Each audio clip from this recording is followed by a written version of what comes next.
Jenderal Sudirman, sang panglima dengan satu paru-paru.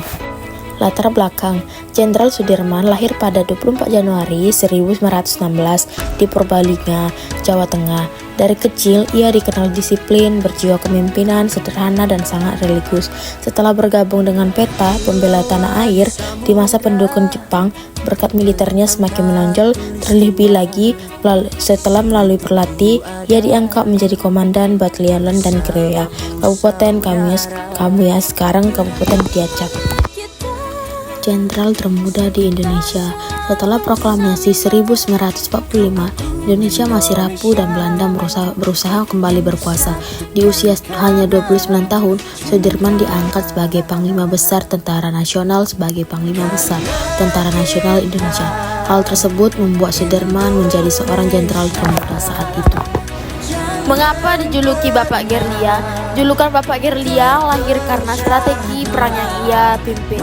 Ketika Belanda melancarkan agresi militer kedua tahun 1948, Sudirman menolak menyerah.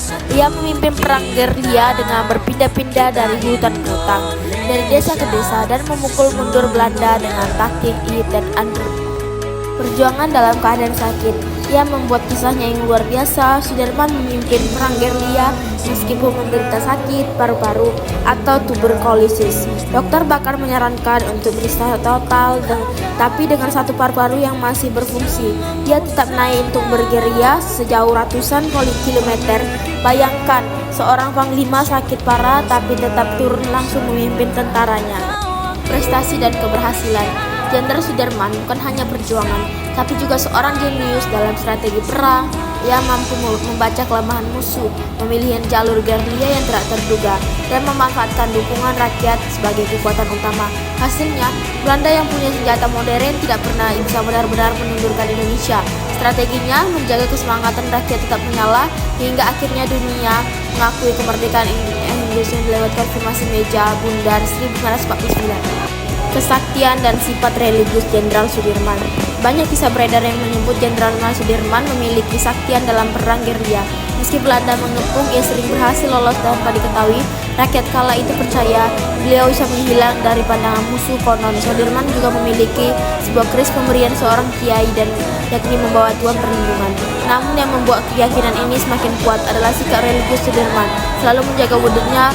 Bahkan saat bekerja hutan, ia tidak pernah meninggalkan sholat dan keyakinannya pada doa untuk membuat pasukan merasa panik relasi mereka berada di lindungan Tuhan. Keteguhan membela kemerdekaan. Bagi Sudirman, menyerah berarti kehilangan kebebasan baginya. Lebih baik menderita di hutan bersama rakyat daripada hidup nyaman tapi bangsa terjajah. Sikap inilah yang membuat Belanda akhirnya mengakui Indonesia tidak bisa ditaklukkan dengan senjata. Nilai filosofi perjuangan. Dari Jenderal Sudirman, kita belajar bahwa kebebasan bukan hadiah, tapi perjuangan. Bahkan di tengah sakit, ia menunjukkan bahwa semangat bisa lebih kuat dari tubuh. Inilah alasan mengapa setiap tanggal 17 Agustus, kita tidak hanya merayakan kemerdekaan, tapi juga menghormati pengorbanan para pahlawan. Lebih baik dibom atom daripada tidak merdeka 100%. Jenderal Sudirman. Dari beliau, kita belajar bahwa kebebasan tidak datang begitu saja, melainkan harus berjuangan dengan keberanian, pengorbanan, dan keikhlasan. Beliau menunjukkan bahwa keterbatasan fisik bukan alasan untuk menyerah, karena kekuatan sejati datang dari keyakinan dan tekad.